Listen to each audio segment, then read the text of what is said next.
already. I don't know. My wife and I have been here a few times, and it feels like home. And every time, I mean, it could be because I have 3 little kids and I don't sleep very much, but I find myself in tears quite often when I'm here, and I feel that already. And so it could be sleeplessness, or it could be the Lord. We'll find out. But it's such an honor. I have the privilege and honor to be able to be in different spaces like this all the time, and it's amazing. It's such a privilege, and yet at the same time, I'm amazed at the amount of churches and leaders that come up with ideas and do things and create spaces because they're good ideas, versus what I sense every time I'm in this place, that this is a family that hears the word of the Lord and obeys. Like every time I talk to Ryan and Sarah, it's crazy. It's like there's not this like strategic initiative. It's like, no, we went to the secret place. We heard the voice of the Good Shepherd. We're going where he's calling us. And I just want to encourage you as a family that would continue to be the posture of all of our hearts, that we would be the sheep that know the Good Shepherd's voice, that we would find ourselves not in step with the strategy, but in the one who holds the whole world in his hand. And so I just want to honor your pastors and your leaders in that, and all of you actually collectively, just as Ryan was saying, we're called to one another. We're called to hear the voice of the Lord together and to move as a people under the voice of the Lord. And I love that. I love that about you guys. And it blows me away every time. And in fact, that you would not go unless the Lord says you should go. You know, you should not do unless the Lord. There's this fear, this reverence for the presence of God that is on this house that is almost unprecedented. It feels like it's so ironically unique in a place of worship that we would only go where the Lord leads us. And so that's my preamble. That's free. We're going to jump into a text that I've been chewing on like an uncooked piece of steak. That's a graphic analogy. I've been chewing on it for a bunch of months, and it's something that I just keep seeing new angles and new dimensions. John chapter 4, you might be familiar with it. It's the story of the woman at the well. The woman at the well. And I just, to encourage you, I've just been so blown away this morning by the way that God has been stitching a through line, a narrative in our encounter, in our experience this morning. And it's just so sweet when you start to see the threads being connected. And you'll start to see a few of that this morning as I share. If you got a Bible, John chapter 4, we're going to throw it up on the screen in just a few moments. But the context, just to set the stage, if you're new to the Bible, maybe you're new to church, man, we're so pumped that you're here. We want this to be as accessible to you as possible. And so Jesus, this real person, this rabbi, you could maybe say, was a real person who had been kind of on the scene for just over 30 years when we get to this point. And he had been kind of causing a little bit of a ruckus, you might say, and particularly a ruckus amongst the religious leaders of the day. And he had begun to band together this group of like misfits, this ragtag group of just jabronis, you know, just people that really have no deal being together. Like they're just disaster. Polar opposite political views, religious views, careers. I mean, just a hodgepodge, motley crew. And Jesus gets these people to do together, and he's starting to cause a bit of a ruckus. He's starting to, do some healing, starting to do some miracles. He's maybe raising the dead. The normal ruckus kind of stuff you do. It's what you do when you cause a ruckus. And Jesus is doing this, and he's on a journey. We find ourselves in John chapter 4, and he's heading to his next destination. But we catch a glimpse that Jesus is never just about the end. He's often, almost always, about the journey. There's something else happening. It's not just like we got to get to that place. There's a deeper story of something going on in that moment. And on this particular journey, Jesus decides to take a bit of a shortcut through a particular place called Samaria. Now, what we don't know about this here today in this moment here is we realize that Samaria is a place that as a Jewish rabbi, you would never, ever go through. It's the town, it's the people, it's the place that you would never be caught dead hanging out with. You know the place? You guys got that place in your mind? Okay, on the count of three, I want you to label and yell out that place that you know to be true, okay? The place that you would never be found. Okay, you ready? Here we go. One, I'm just kidding. Some of you are about to yell that place. We might be from that place. Jesus is on his way there to a place that he wouldn't be associated with. And he finds himself sitting at a well. We catch up in John chapter 4. And I just love the way that the message says this. So catch up with me. We got it on the screen. Do we have it on the screen? Praise God. All right, Jesus realized that the Pharisees were keeping count of the baptisms that he and John performed, although his disciples, not Jesus, did the actual baptizing. There's a message there.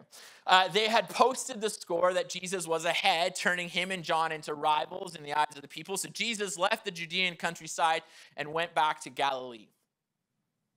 To get there, he had to.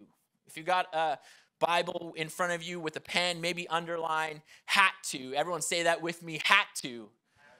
Sounds like a sneeze. Hachu, to pass through Samaria. He came to Sychar, a Samaritan village that bordered the field Jacob had given his son Joseph. Jacob's well was still there, and Jesus, worn out by the trip, sat down at the well. It was noon. Underline, it was noon. A woman, a Samaritan, came to draw water. Jesus said, "Would you give me a drink of water?" His disciples had gone to the village to buy food for lunch. The Samaritan woman, taken aback, asked, "How come you, a Jew, are asking me, a Samaritan woman, for a drink?" You see, because Jews in those days wouldn't be caught dead talking to Samaritans. Jesus answered, "If you knew the generosity of God and who I am, you would be asking me for a drink, and I would give you fresh, living water."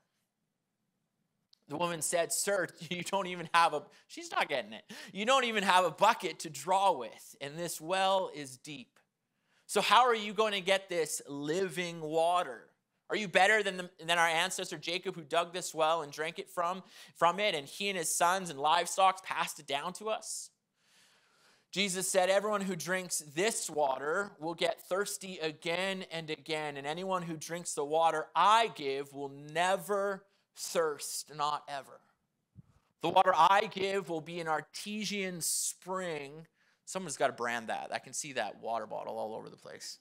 "Artesian spring within, gushing fountains of endless life."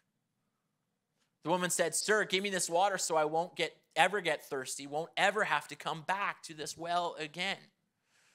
He said, "Go call your husbands and then come back." "I have no husband," she said. "That's nicely put. I have no husband. You've had 5 husbands, and the man you're living with now isn't even your husband. You spoke the truth there, sure enough." "Oh, so you're a prophet. Well, tell me this. Our ancestors worshiped God at this mountain, but you Jews insist that Jerusalem is the only place of worship, right?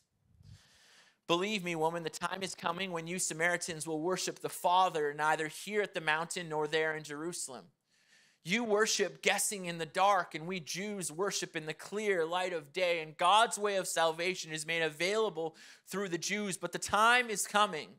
It has, in fact, it's come, when what you're called will no matter, and where you go to worship will not matter. It's who you are and the way that you live that count before God. Your worship must engage your spirit in the pursuit of truth. And that's the kind of people the Father is out looking for. Those who are simply and honestly themselves before him in their worship. God is sheer being itself, spirit. Those who worship him must do it out of their very being, their spirits, their true selves in adoration. The woman said, "I don't know about that. I do know that the Messiah is coming, and when he arrives, he'll get the whole story. We'll get the whole story." "I am he," she said, Jesus. "You don't have to wait any longer or look any further." Just then his disciples came back and they were shocked and they couldn't believe he was talking with that kind of woman. No one said what they were all thinking, but their faces sure showed it. I've been there. The woman took the hint and left, and in her confusion, she left her water pot back in the village. She told the people, "Come see a man who knew all about the things I did, who knows me inside and out. Do you think that this could be the Messiah?" And they went out to see for themselves. In the meantime, the disciples pressed him, "Rabbi, aren't you going to eat?" He told them, "I have food to eat you know nothing about." The disciples were puzzled. Who could have brought him food?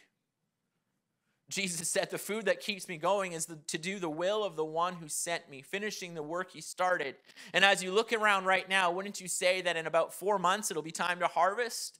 Well, I'm telling you to open your eyes and take a good look at what's right in front of you. These Samaritan fields are ripe. It's harvest time. The harvester isn't waiting. He's taking his pay, gathering in the grain that's ripe for eternal life. And now the sower is arm in arm with the harvester, triumphant. That's the truth of the saying, that one sows, that one harvests. And I sent you to harvest a field that you've never worked. Without lifting a finger, you have walked in on a field worked long and hard by others. Many of the Samaritans from that village committed themselves to him because of the woman's witness. He knew all about the things I did, and he knows me inside and out. They asked him to stay on, so Jesus stayed for 2 more days, and a lot more people entrusted their lives to him when they heard what he had to say. And they said to the women themselves, "We're no longer taking this on your say-so. We've heard it for ourselves, and we know it for sure. He's the Savior of the world." Jesus.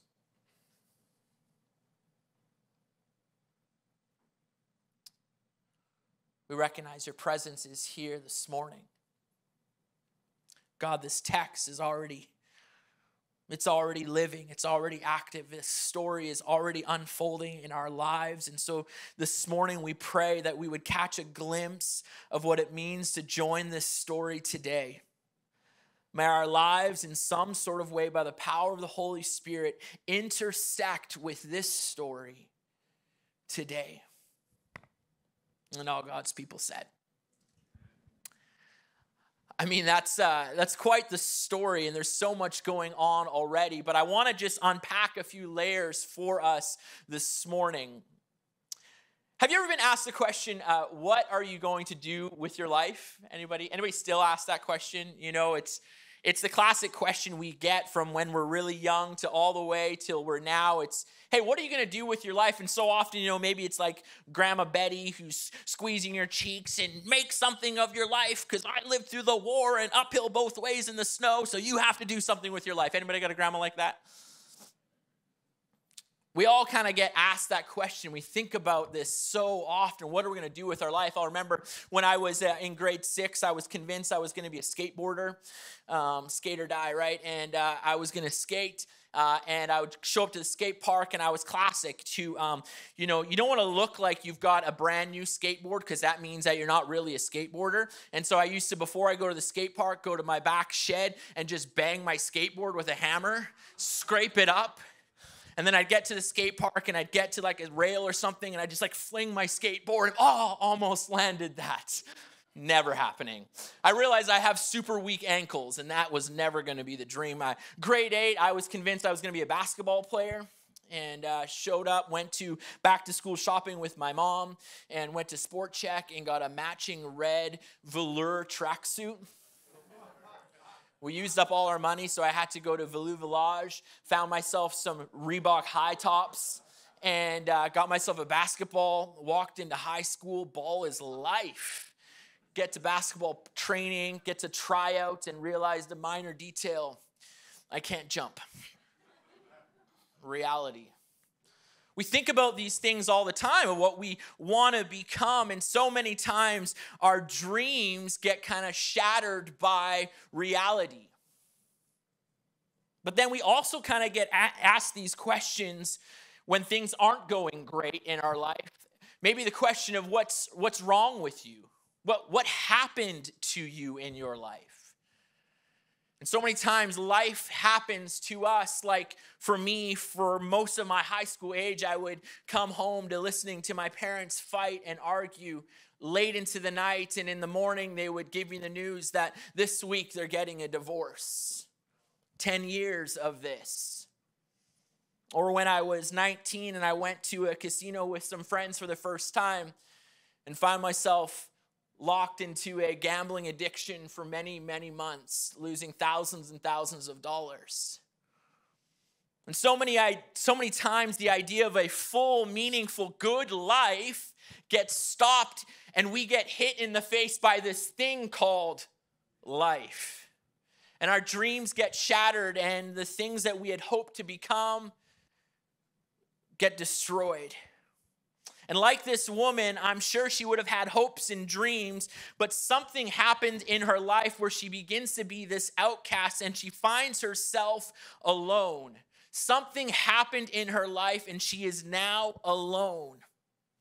But friends, this isn't how it was supposed to be. In Genesis chapter 2, at the very beginning of the Bible, we read that God sees man and says it's not good for man to be alone, right? And so God creates a helper. And in the very beginning of the story, is good news. The starting of creation is that all things were right between God and one another.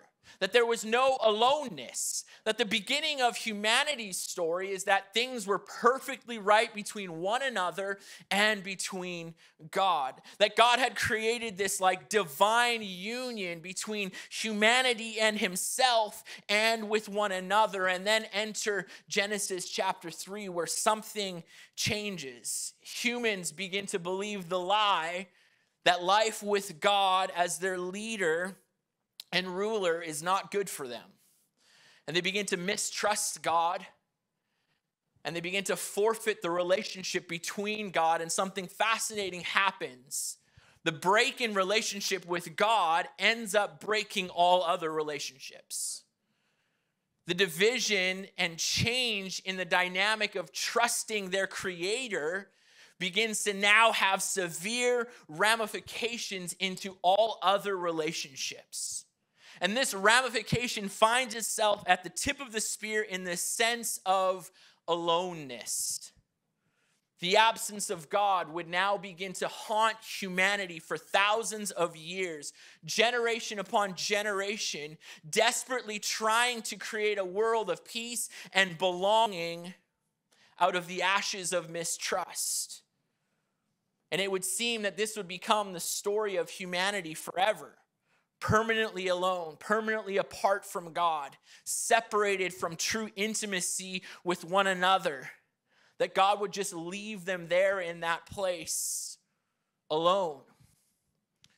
And whether you know it or not, most of us have probably felt this feeling of alone in our lives, this deep-seated feeling of being alone, that although you might find yourself in crowds of people, in a school, in a classroom, a family gathering, lunch with coworkers, even close to a person, even a lover intimately, sexually, you can still find yourself alone. Even standing in a church service with incredible people, you can still find yourself alone. And I've been there. Years of pastoral ministry where I would leave a Sunday morning service where everyone's hugging and kissing and just feeling so embraced and encouraged. And it's just like the greatest Sunday ever. And then I go home and feel so alone. In fact, this last week I felt it again. This is a normal, rough week. I felt alone. I was driving home and I thought, man, I'm going to call my dad. And I got in a bit of a complicated relationship with my dad. Anybody know what I'm saying? And I called my dad and I just wanted to be seen. I wanted to be loved. And I knew that my dad would disappoint me. But I still was longing for something. And so I call my dad and I make small talk and I linger on the phone in silence, waiting for a form of affirmation or love, like a child waiting to get picked up from school. and it never comes. My heart felt so alone. And this desire that we feel to be loved and seen and known, friends, it's a good desire. It's the right desire, because we read that at the beginning of the story, we weren't designed to be alone. It's not what we were created for. We were created to be in right relationship with God and with one another, but we all feel it. We see it. We long for this feeling of being seen and encountered by love. And for so many of us, we look for it in all of the wrong places. And worse yet, we so often look for it in all of the wrong people. You ever notice that almost all of our hurt and pain is connected through a relationship? If we analyze the darkest parts of our heart and the places of suffering and pain, most likely it's connected relationally. And so we fast forward thousands of years from the beginning of the story to a woman who is getting water at noon, and she's alone. And now, if you're new to the Bible, this might just seem like a random, chronological piece of material in the story that doesn't really mean anything, but it's incredibly important because in the Middle East, the noon time was the hottest part of the day, right? It's the desert. And oftentimes getting water was actually seen as a communal activity, that you would go and get water early in the morning. It was kind of like the girls' club, they go hang out, they got their latte, let's go get some water. We should do that again. We should bring that back. And they go hang out and they go get water for their family. And the coolest part of the day, it's a collective communal. They help each other at the well. They're doing it together. And this woman's here at noon, the worst part of the day, by herself. And it's not an accident. She didn't sleep in that day. Something happened, maybe a few things, that caused this woman to be in this place. This woman who finds herself longing for a love. And something interesting begins to happen here for her. You see, this woman, we read, has had some stuff go down in her life. There's been some relationships that have gone south. There's been some pain in her life. And we get this picture that there is shame and guilt that is just clothed all over this woman. The guilt says, I did something I regret. I shouldn't have done that thing. And the shame says, I am broken. There's this identity of I don't love who I am because of who I am as somebody that has been seen a certain way. She's filled with guilt and shame. And what's so interesting is that this is most likely deeply connected to something to do around the issue of sexuality. And I know here we are in downtown Vancouver, that this can be such a tricky conversation, and I wish that we can unpack this, but I will say this, that so often the biggest areas of guilt and shame in our lives are linked to both relational and sexual things in our life. And guilt will say, I wish I didn't do that thing, and shame will say that I am a disaster and broken because of who I am. And this woman finds herself with guilt and shame. You see, because when the one right relationship that we were created for goes wrong, all other relationships begin to break apart. All other relationships begin to not work in their place. We find ourselves like this woman wondering if we'll ever be seen, if we'll ever be known, if we could ever be loved, and then something interrupts her story. You see, we read at the beginning here that Jesus had to. Remember I told you to say, had to? Yeah. Jesus had to go through Samaria. What an interesting, did they have Google Maps back then? Was Google like, yo, go that way. There's traffic up ahead. Donkeys, it's just go. No. It wasn't a traffic issue. This was something completely different. Jesus had to. Darrell Johnson, one of the great theologians in our location here. He says this, he knows the Greek language much better than I do. He says that this word had to is the Greek word day, D-E-I, day. And this word day speaks to this idea of divine necessity. Divine necessity. It's used actually in a bunch of other times in Scripture. In every other instance, the authors of the gospel, they use this idea of divine necessity. He must be born again from above. He must be born again from above. This is day. He must increase. I must increase, says John the Baptist. Day. And in this very same story, Jesus says God is spirit, and those who worship him must worship in spirit and in truth. This is about day, divine necessity. You see, Jesus is on his way through Samaria, not out of comfort or practicality, but because of the divine mission that Jesus is on. Jesus, out of divine necessity, had to go to this well. He had to go to this well. Why? Because Jesus had to encounter this woman. The divine mission of God, the God who holds the stars in the sky, had to go this way to encounter this woman. And this moment here, Jesus, if you would will with me, is that Jesus here had to go to this woman, in essence, to propose to this woman. What do I mean by that? Another friend, you gotta have smart friends around you. My friend Chris Price, he told me this. It was just so profound. Jesus had to go to this place to propose because, check this out, wells have been places of proposals all throughout the Old Testament. Check this out. In Genesis 24, it's at a well where Isaac first meets Rebekah. Genesis 29, Jacob at the end of a long journey comes to a well to meet a young woman named Rachel. Exodus 2, Moses sits down by a well and meets Zipporah, who would become his wife. And here at another well, God the Father sends his son to seek after a bride. You see, because this woman's marriages haven't been working out that great. And check this out. This is amazing. This woman has had 5 marriages, not worked that great. And the 6th that she is currently with doesn't seem to be going that great because they haven't committed themselves in marriage yet. And in comes a 7th man. And if you know numbers in the Bible, the number 7 is the number of perfection.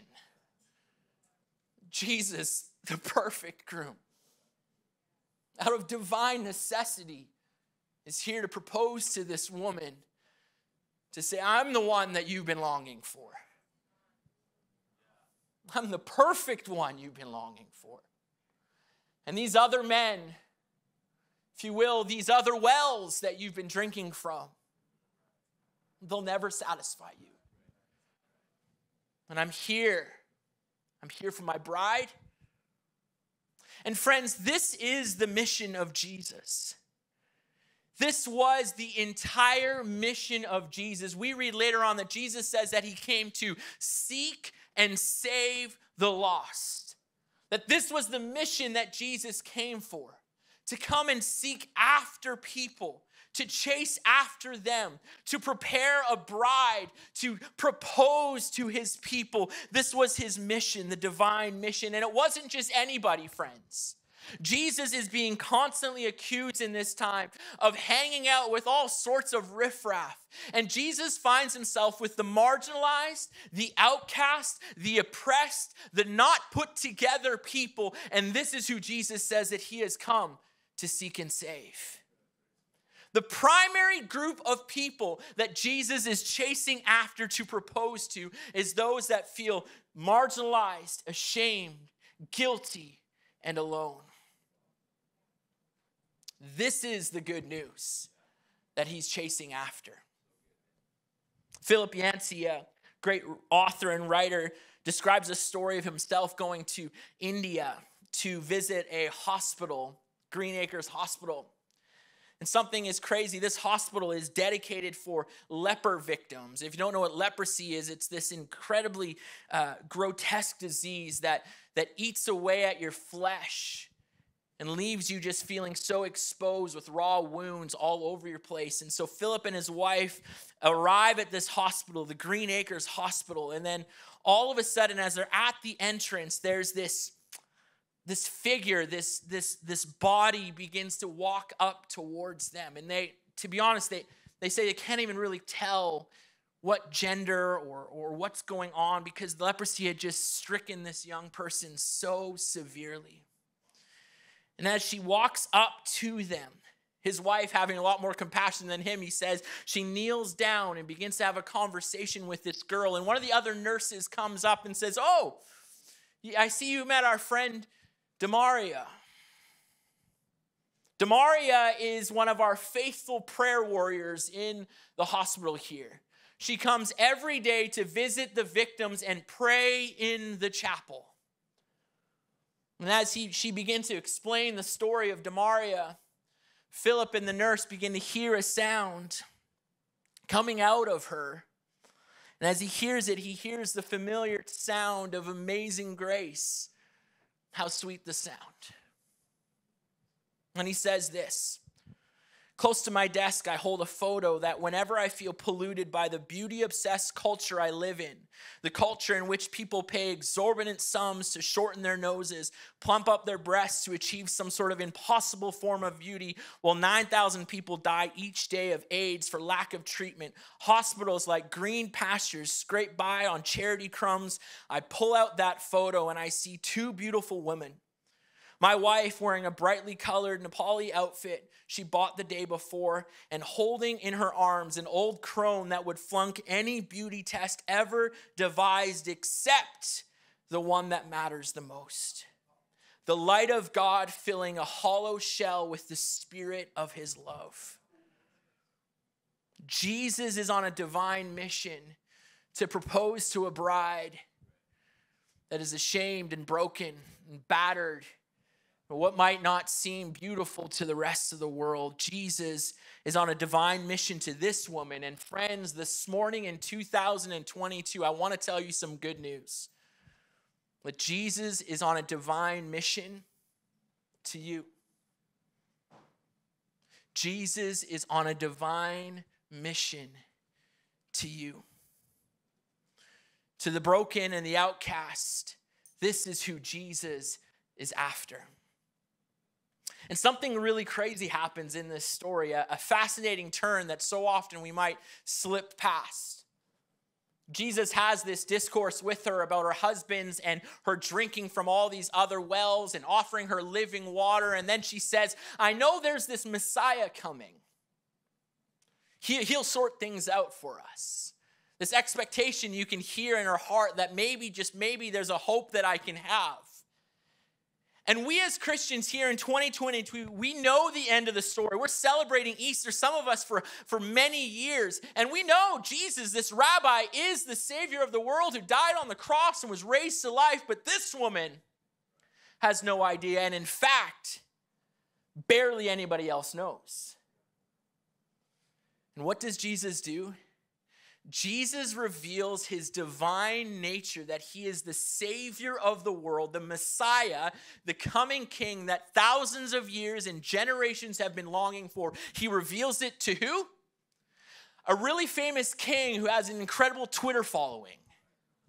Somebody with a really well put together life with a great track record, because they're sure to be good for the PR campaign. Now, this is crazy, friends. This is the worst strategy you can think of, to tell the good news that the king is arrived to a wretched, ashamed, and guilty female from an opposing tribe. A stranger with no accolades, no following. Jesus, clearly, she has not a lot going for her. And you choose to show your divine nature, that you've arrived on the scene to this stranger. And friends, this is incredibly good news, not just for this woman, but it's good news for us in this day. Because if the good news of Jesus divinely on a mission to seek and save the lost is not good for the broken and the ashamed and the outcast, this isn't good news. If it's not for those that don't fit in, it's not a good plan. But this is what the plan is. And clearly, this moment of Jesus revealing his divine nature, this woman, is so profound and important because we read that she kind of catches this hint of these guys, these followers being like, yo, what's going on? But there's something that is welled up in her heart. And what's so crazy is she leaves her water jar. And where does she choose to run back to? This woman decides, because she's encountered the living God, to run back to the very place that has caused her the most pain. The people that probably ridiculed her, that made fun of her. The people that probably pointed her out and knew her as the ashamed, guilty woman who did sketchy stuff. These are the people she runs to. She says this, come and see a man who knew all about the things I did, who knows me inside and out. Do you think this could be the Messiah? And they went out to see for themselves. You see, the gospel gives us the ability to use our guilt and our shame as the pathway for others to experience and find Jesus. What the enemy once used to isolate and create aloneness, only the good news and encounter with Jesus can create a pathway for others to experience Jesus.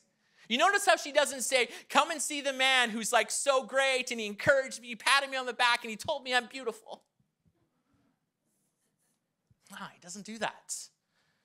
He says he's seen me. He knows me inside and out. Because I think on the surface, all of us want to just be said, you're amazing, you're beautiful. But deep down, we all know that there's something inside of our heart that is not right. That there's guilt and shame. And what might seem like flattery is just a band-aid for so many of us. We need somebody that sees us and knows us and loves us all the same. This woman races back to the community and says, come and see the man.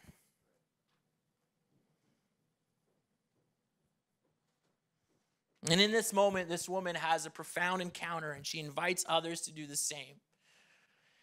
And the engagement here of the proposal is all about going back to Genesis chapter 2.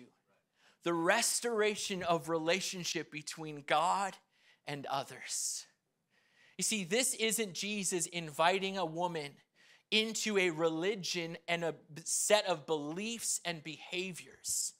It's imperative that we see this as Jesus proposing to her in relationship, because relationship was the thing that was broken.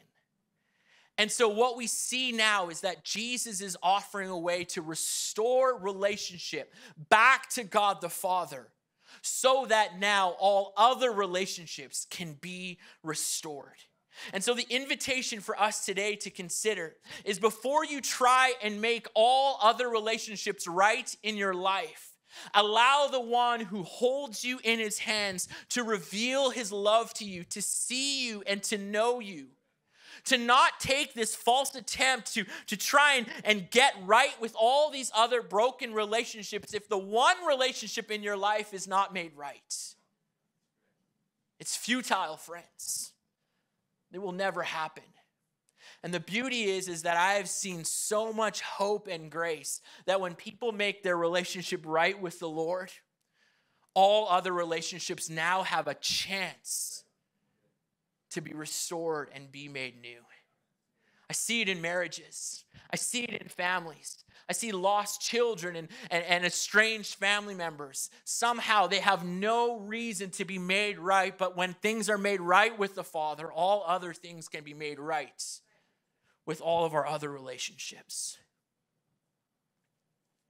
I I want to close with two last quick thoughts for us as we head into Easter weekend and into Holy Week, as we think about the implications of this for the outworking of our lives.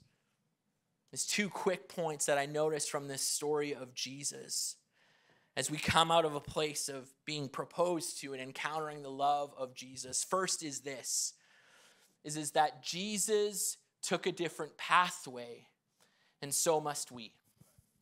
Jesus took a different pathway, and so must we. You see, the context that we realize is that Jesus had no business going through Samaria. That wasn't even the normal way that you would travel through. That in fact, most scholars would say that you would go around Samaria, that you would take the pathway that everybody goes, but Jesus goes a different way. And friends, the invitation for us today is an uncomfortable, joyous invitation to go a different way. That culture and society is going to inform you to say, stay in your lane and go this pathway, behave and look and act like everybody is acting. Do what the culture says. But Jesus says, I'm going to take a different pathway because I have a divine mission on hand. And the invitation is for us to consider this. Because in 2 Corinthians 5, it says that we are ambassadors of Christ's love. For Christ's love compels us because we're convinced that one has died for all and therefore all have died. And then it goes on to say, we are therefore Christ's ambassadors, as though God were making his appeal through us, as though God's divine mission is actually through us. We implore you on Christ's behalf, be reconciled to God. We are ministers of reconciliation. And the different pathway that Jesus takes through the uncomfortable territory is the pathway that we are called to take. It looks different. And for some of you, it might look like sitting with somebody that is different than you, relating to different people. But for some of you, it might look like packing your things up and heading to Guatemala. One of my favorite stories is this man named A.W. Milne. He was part of what was called one-way missionaries. And I'm just blown away by this moment, man, because you've said it a few times that what's your sister's name again? Sorry. Emily, that she's indefinitely going there. I mean, half of us can't even commit to what we're doing tomorrow, let alone indefinitely. Like, that's not in our vocabulary anymore. A.W. Milne was part of these missionaries called the one-way missionaries. And what they would do is they would train them in missionary work. And then as a token of your appreciation and completion of your program and your invitation to your next assignment, they would gift you your very own beautiful, handcrafted coffin. And you would pack all of your belongings. I know, right? I felt that too. I teed you up. That was great. They would pack all their belongings into the coffin and set sail. And A.W. Milne heard about some of the tribes in the Southeast Pacific Islands. And so many missionaries would go there and basically be martyred and killed on the beaches. And A.W. Milne says, that's where I got to go. So he packs his coffin and heads there. And upon arriving, they almost attack him, but by the grace of God, he was able to convince them not to. And he begins spending months and years with this tribal community. And after being there for over 35 years, he eventually dies of sickness. And they placed a grave over his burial place. And on it, they wrote this sentence: before he came, there was no light. After he died, there was no darkness. And friends, I think we're in a day and age right now where some of you are called. I'm so blown away that you guys are sending a missionary. I just think it's such beautiful timing that some of you in this place today are being called to pack up your things and go a different way. And for some of you, it will look like Guatemala. And for some of you, it might actually look like walking a different way on your way to work because you know the people that you're going to walk by.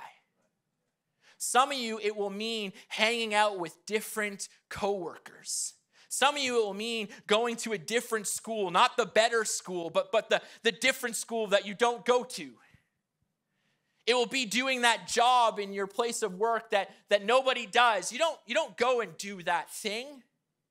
But Jesus took a different pathway, and friends, the invitation for us is to do the same. Secondly, is Jesus goes after the stranger, and so must we.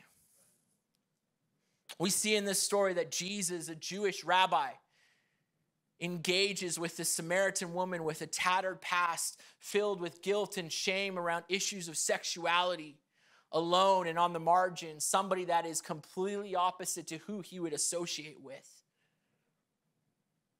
We see Jesus leaning into this truest form of hospitality.